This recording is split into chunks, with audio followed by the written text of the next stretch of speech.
Chadillac. Welcome back to the CRP. We're here today to talk about Memory Lane, UFC 8. So we're walking down memory lane and we're talking about a fight in the UFC that might kind of seem like it's irrelevant in a lot of people's eyes, but there were a whole bunch of things that changed in UFC 8. For one thing, it's the first international show the UFC had ever done. They're in Puerto Rico for the first time. For the second, they had decided they were still using the tournament format, but they had implemented 10-minute rounds, a 15-minute round for the finals. And as your fight analyst and co-host Miguel Iturrate pointed out to me earlier, it's the first time where we really start to see something like a division of weights. Miguel, how are you today? Good. Yep, I remember this. By this time, by UFC 8, if you caught some of the early UFCs, I think there's a lot of people that remember this time real fondly. You know what I mean? I remember seeing this event. I didn't go to this one live, but it was shortly after that I started going to them live a lot. And but I remember seeing the event, and I do remember when we're talking about weight classes, the idea of the David and Goliath tournament. We'd seen guys in UFC already. Some guys come in, with a reputation. This card, to me, has some real, pros that started to pop up. You're starting to see a new level of fighter here that is beyond Harold Howard and, Talia Tully.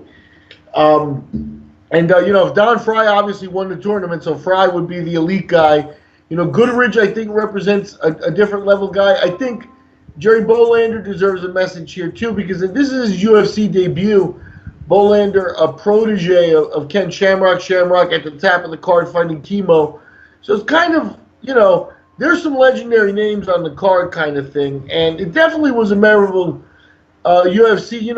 The fact that they were in Puerto Rico meant that they were already being hunted by authorities and they were looking to shut it down.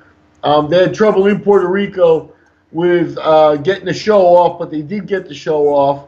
And at the end of the day, they may not have done themselves any favor because, Paul Herrera, I may have been calling him Carl the whole last tournament, the whole last podcast too. But Paul Herrera fought Gary Goodridge, in 15 seconds that almost, got the UFC banned, right? So yeah, the fatal crucifix. They didn't help themselves. And because of that, after this, there's really a time where, the UFC had to, kind of draw up a map of heading to, southern states like Georgia, Mississippi, where there was limited legislation, where they could rent a war memorial or something like that, for a reasonable price. Yeah. And, they scaled back for a good bit.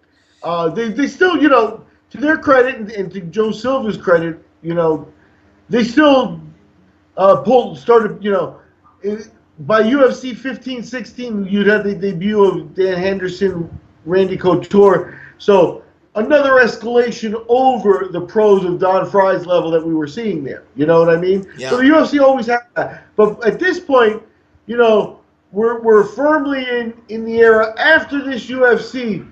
What comes next, right? Next, after this is now you got the Don Frye era where Frye's the mean guy. You got Frye eventually, I think, fighting Tank in one of the tournaments. And then probably not 2 UFCs later is the emergence of Mark Coleman. Yeah, well, don't forget that, I think it's 1 or 2 shows later. I think it's 9. Olympic gold medalist Mark Schultz comes on the scene. Famous for, of course, Foxcatcher fame and all the horrific shit that happened there. And one of these days we're going to bring on a guy that I trained with a lot here in Indiana that was actually at Foxcatcher when that stuff happened. So that's another story. But just to kind of touch on politically what was going on there, the UFC is trying to sort of get away from all of the political turmoil that they're facing here in the United States. And so they go, hey, if we go to Puerto Rico, maybe we can kind of cool things off. We can get away with things, and it's in Puerto Rico, so it's still a territory.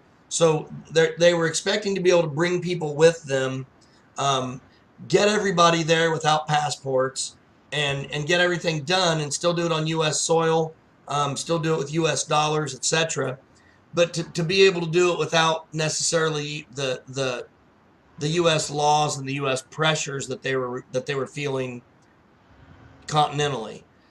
And what wound up happening is it backfired, and 4 days before the fight took place, uh, the Puerto Rican government tried to ban it. So the guy who was actually kind of known as, because back then the UFC, they were using small promoters, having sort of a light. They would get a promoter that had a sports license in whatever state they were in, whatever town or area they were in. They would buy that license off of them for that sport, and then from there they would use it if they had to do that, and that depended on regions and everything else. But in this case, they had to do that, so they brought in a small promoter. I forget the name of it. I'll screw it up if I don't look it up, so I will. It was the company was called Sports and Entertainment Limited, um, and that company was owned by Richie Miranda Cortez, and so Miranda Cortez wound up having to go to federal court 2 days before the event and actually make this event go through. So in other words, and I actually had to do this once on a local level where they tried to shut me down. They tried to use a town levy to shut me down, and so I know what I kind of know the feeling of this, and it's a matter of, you go in and you say, look, I've invested this time and this money, and if you want to pay the time and money that I've got invested in this, fine, you'll pay it. But one way or another, you're going to pay this when we go to court, and I have legal claim to this. And so because of that, they gave in and they let him do it. But I never did a show there again. I made the newspaper for 6 weeks in a row in that little town. They kind of did the same thing in the UFC on a much larger scale. Following this, what was the name of the Cablevision was the name of it back then. They carried all the UFC's pay-per-views, and they shut it off. So the UFC suddenly has no pay-per-view outlet, and so everything goes off air. And the only way you can get the UFC, including this one, was to buy it on VHS back then. You could go to your local family video, Blockbuster, whatever, and you could rent the videos, but that was kind of the only way to do it. So kind of as you led to, it kind of opened up a can of whoop ass for the UFC that they had to fight through, and it was a real struggle for them. And so we talked about it before the show started, that we were kind of on the edge of, is MMA going to make it or not? And there were so many of those times that people take for granted now. So the reason we wanted to do UFC 8 was because it was a huge change. It was a sea change for the entire sport. Were we going to go with time limits? So they implemented 10-minute time limits for all the fights. Were we going to do weight classes? David versus Goliath introduces the first time you go, should a guy that's 250 pounds be fighting a guy that's 187 pounds? And shortly after that, we started to see all of these things come into fruition. So what do you think about all that, Miguel? Take it from there. Yeah, no, I think the UFC, like I said, I think they were under assault, and they were under assault from many different sides. Like you mentioned, TV, the government, the laws. Why? Because of I think, the marketing didn't help them. I think in the early days, the marketing sort of was like, hey, this is human cockfighting, kind of. And it wasn't quite like that, but I think they didn't help it. But I think this is also notable UFC because aside from the obvious with the weight class and stuff, I think and that Bolander and Goodridge we mentioned and Frye were like a next step and a new level of it. But I think what's important, and you would see that with, as you said, Mark Schultz and Mark Coleman coming in shortly after that. That also comes in with them seeking Brazilians. They brought in a Brazilian of a big reputation in that era who Tank knocked out, named Hugo Duarte. Oh, yeah, Duarte. They were actually trying to focus on bringing in pros and making it into a professionalism type of thing where like the guys fighting it are doing this for work, training for it full time. It's not like, there are electricians coming over or restaurant owners that are brawl, Very much the street fighter mentality starts to break away from that. Boostamunch and those kind of guys start coming in.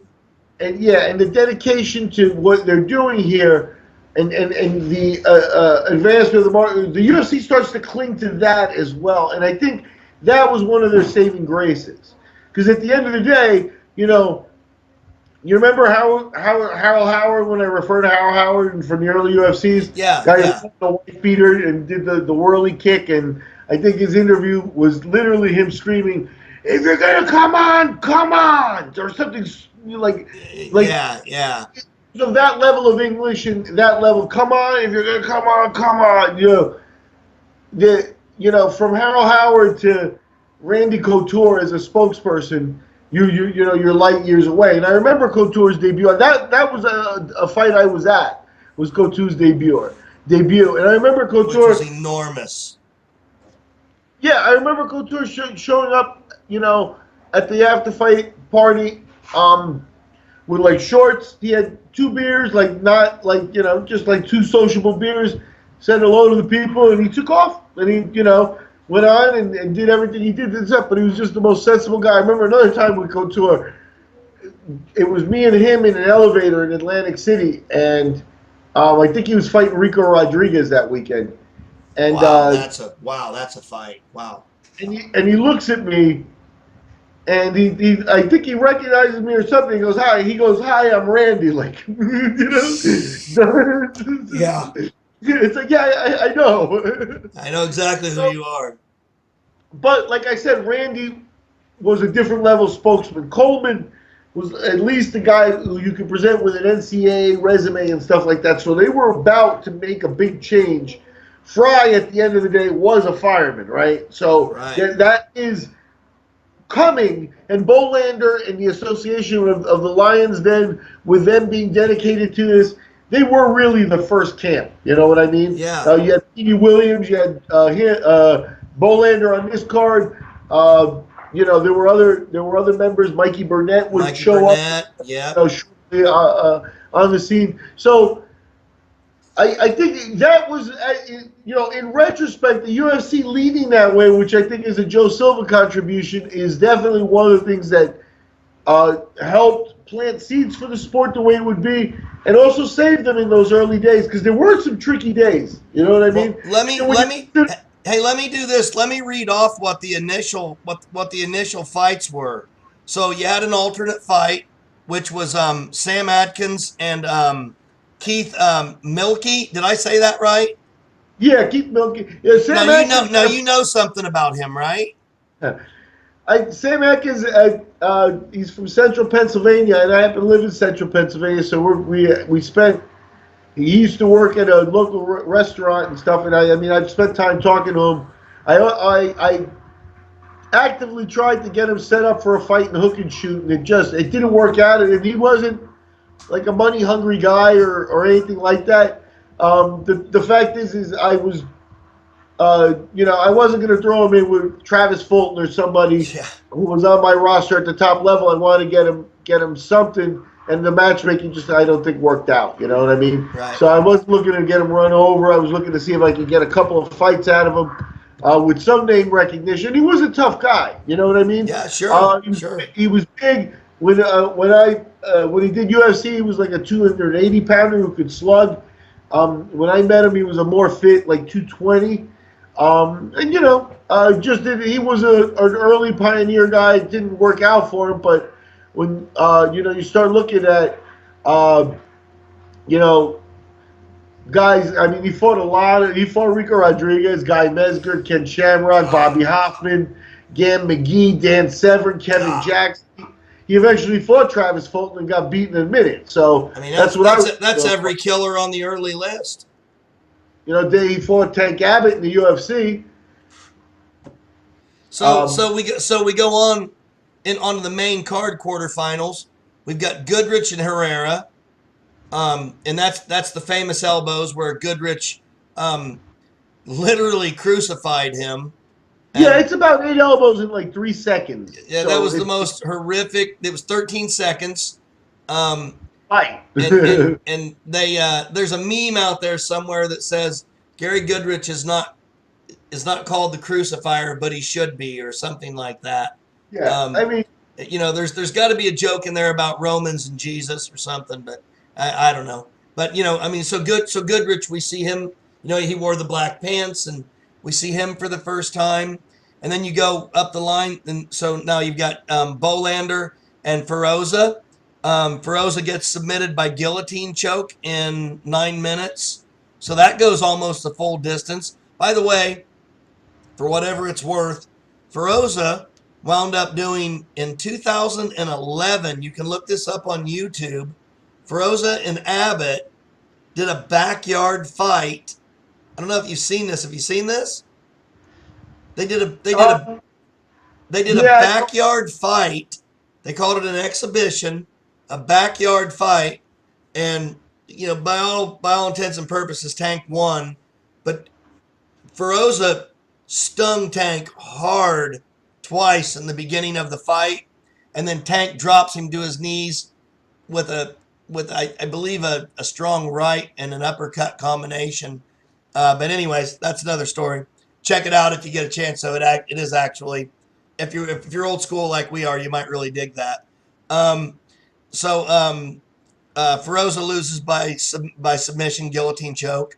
You've got Paul Varlins. So the polar bear's back again. They subsequently this is when Jeff Blatnick was still around, and rest in peace, Blatnick.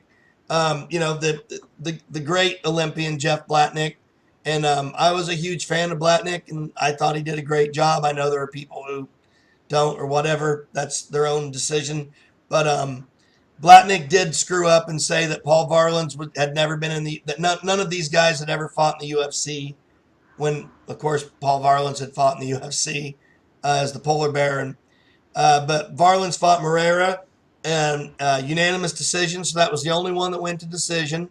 And yeah, I think you know a little more about that. Tell me what happened what happened on the decision on that, because Varlins didn't move forward. What was the deal on that? yeah, Varlins broke his hand, and I think, you know, you got to get. I'm a Paul Varlins fan because, Me too. you know, in the early days he represented the big guy and stuff like that, but he was also, real game and Yeah. bought real hard to his fights. Like the Ruas fight.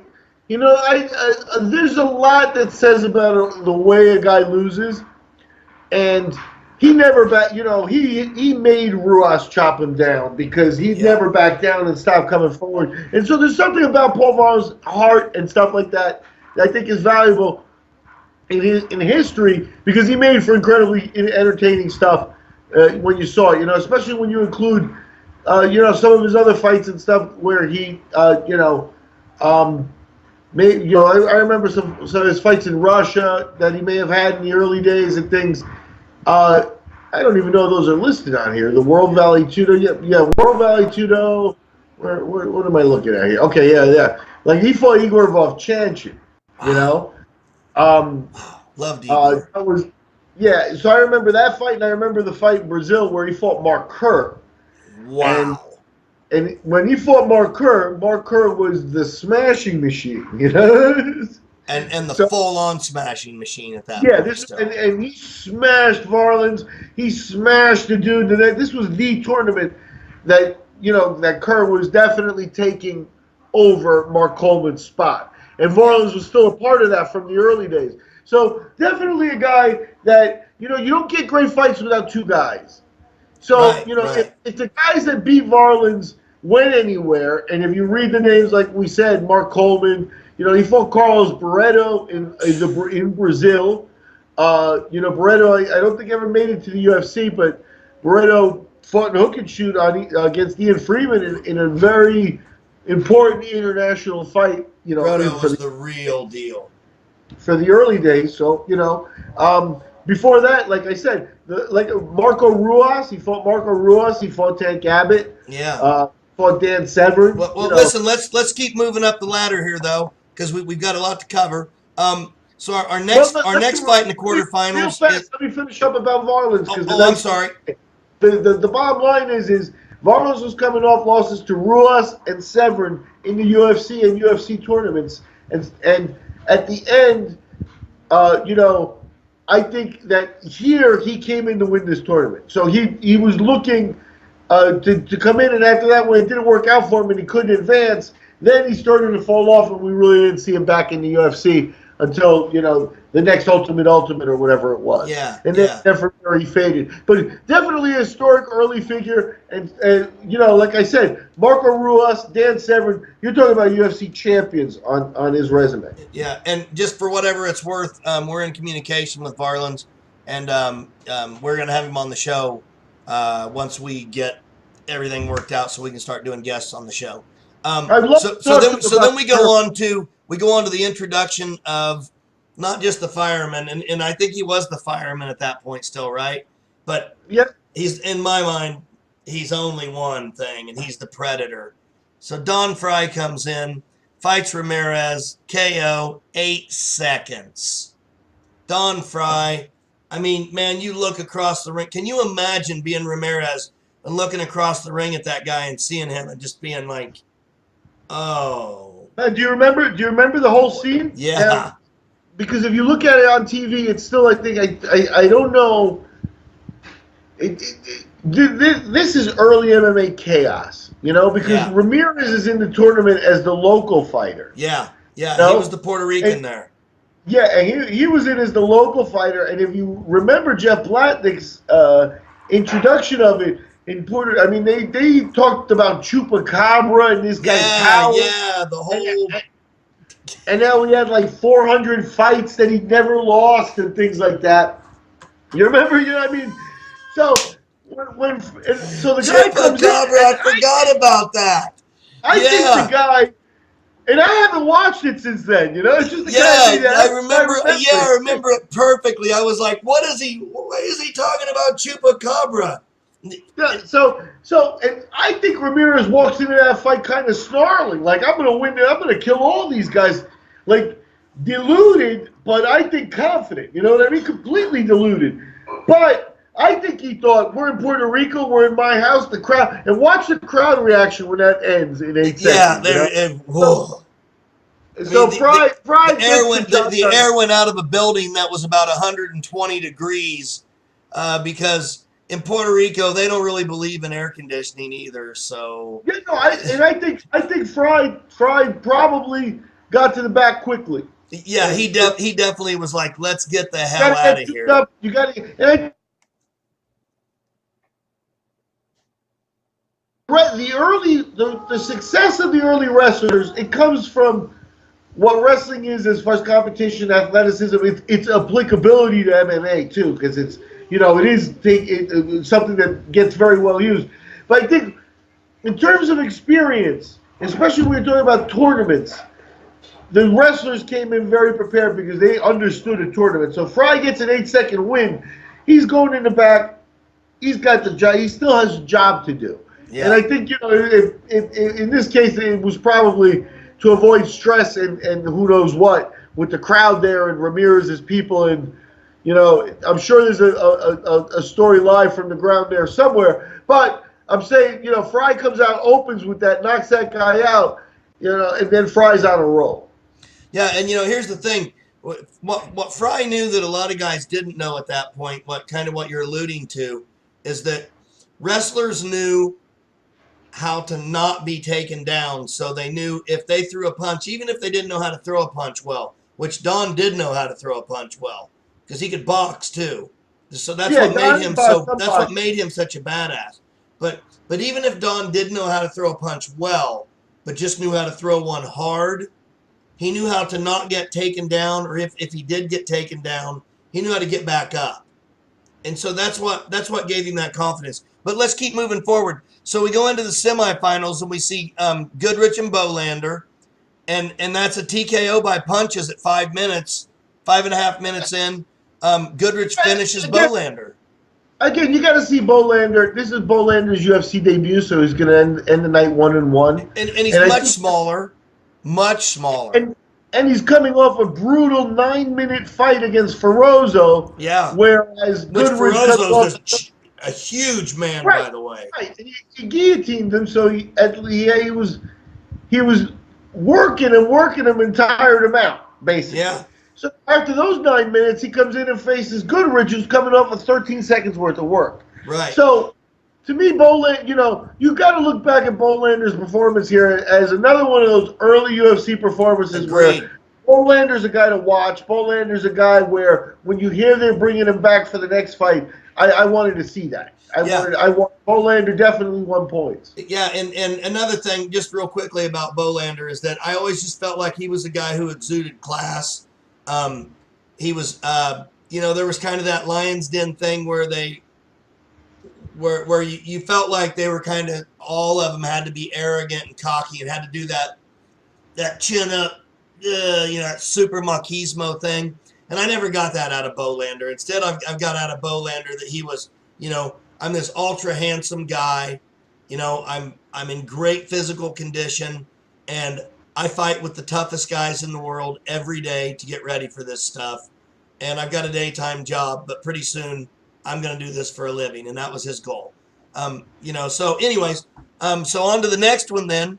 So then your guy, Sammy Atkins, goes out, and the doctor actually stopped this one in 48 seconds because Donnie beats him up so bad. So the Predator goes out there and has another easy work.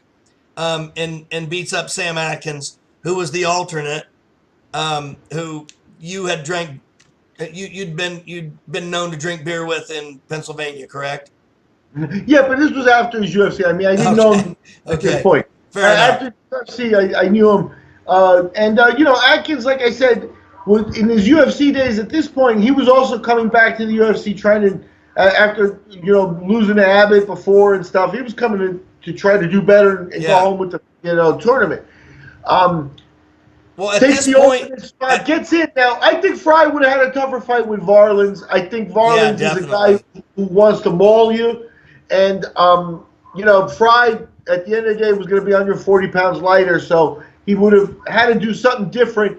I also think that Varlins, maybe not good now. He might even say, I wish it was different or whatever. But you could just see it. And again, when you consider he's 300-something pounds, Varlins had a Tonka truck for a head. Tonka for a head. You know what I mean? He could have been Russian.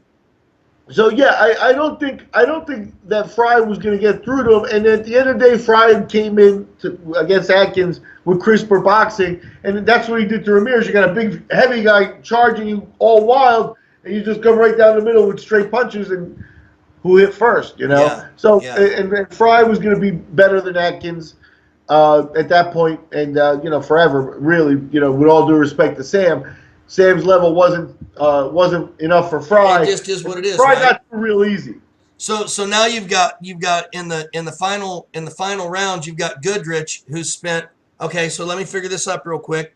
13 seconds, and so Goodrich has spent under 6 minutes fighting total, and Don Frye has spent under 1 minute fighting. And Goodrich and Frye fight, and Frye submits Goodrich by position, and I'm not sure exactly what that means. Do you remember what that was? I remember that I think it was by just kind of strikes, and Goodrich was just tired, and he kind of quit, if I remember right. I don't remember that for sure.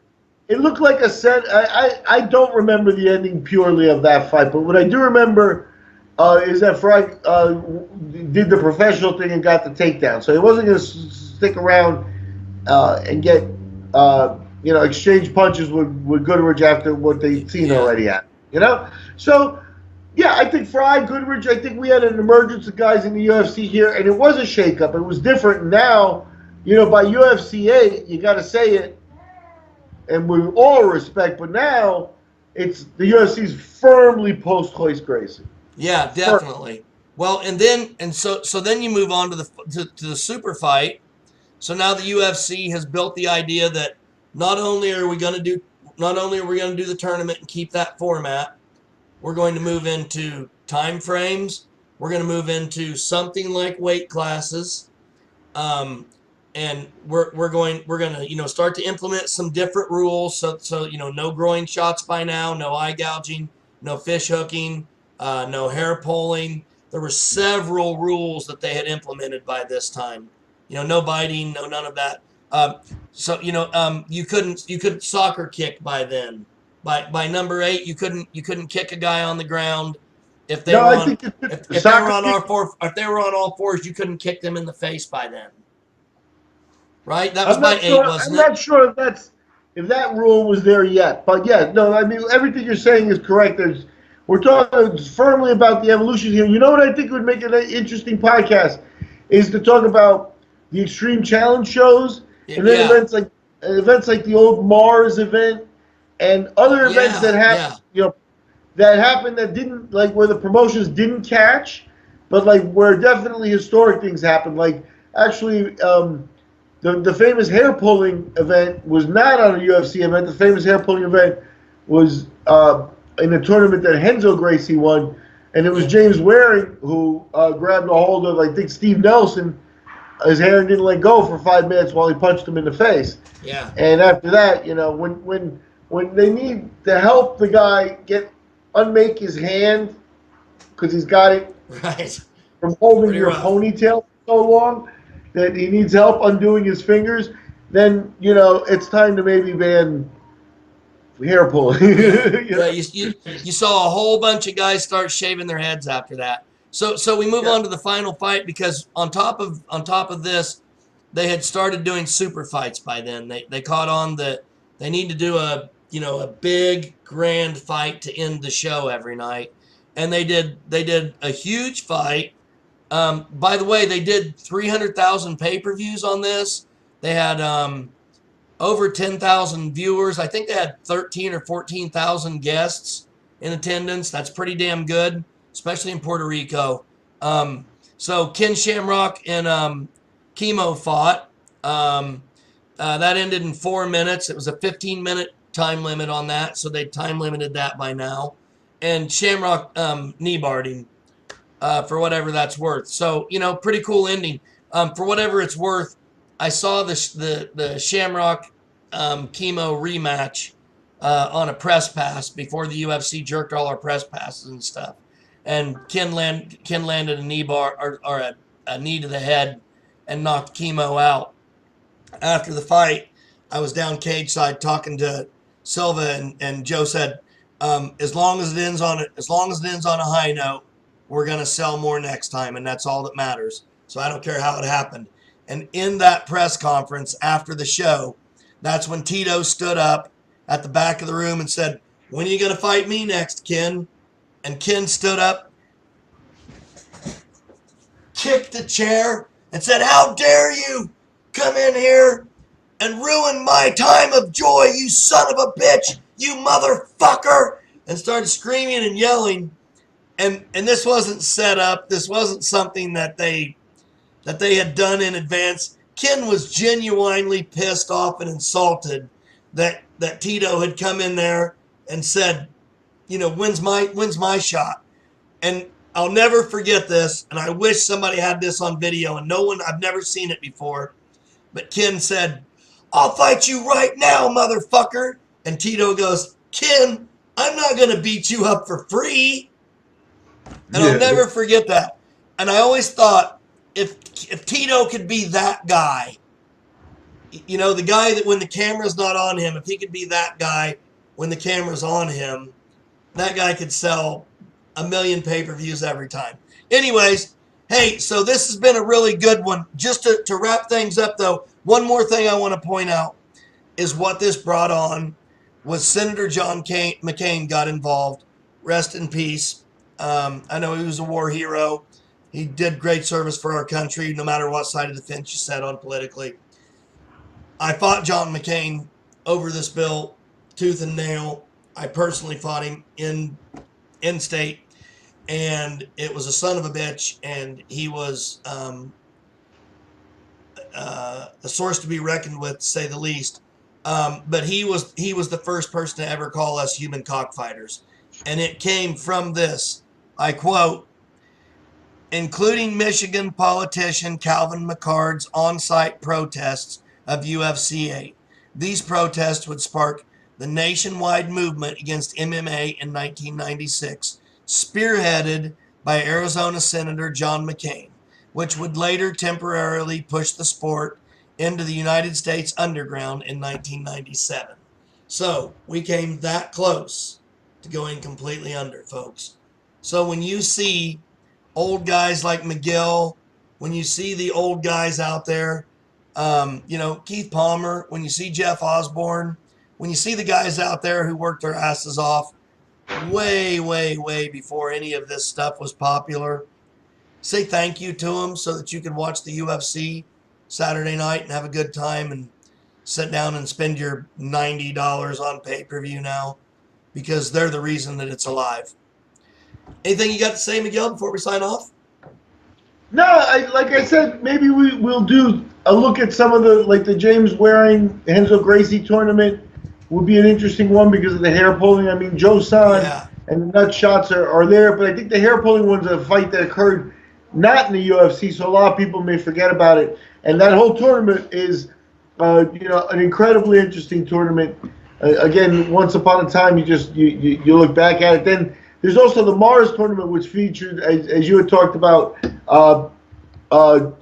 Bustamante, Murilo Bustamante of Brazil, and also featured Tom Erickson. Matt Lindland made his debut on that show.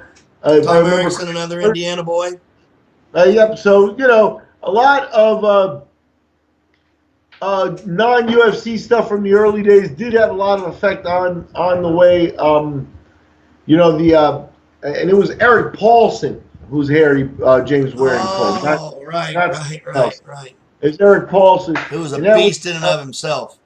That was an event called WCC World Combat Championships in October of 1995, and this event kind of was a one and done. The promoters didn't run again, but definitely some interesting fights and some interesting fighters on the card. Bart Vale versus Mike Bitonio is a brutal fight from this show. You have to watch that fight. Mike Bitonio passed away too. Rest in peace. Mike Bitonio is one of those dudes, if you need an MMA fighter, you look at this kid and this guy's record and stuff like that, and he tried it and things. But if you needed a guy to fight in an alley or a ditch, Mike Bitonio is one of your guys. This guy was tough through and through. He took an ass kicking from Bart Vale, who was a guy they tried to portray like a chemo tough, kind of guy with Japan background stuff. So tons to talk about in future podcasts. I've enjoyed looking back at UFC 8.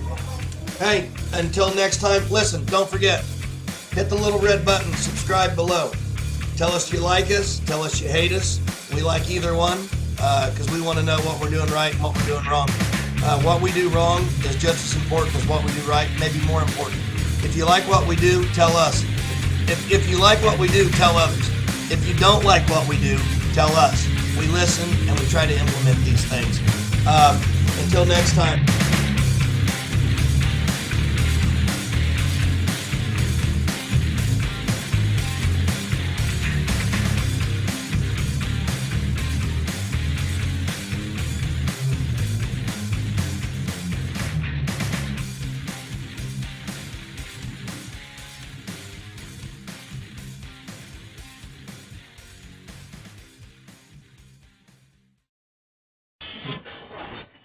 And then he just starts kind of grooving his beat.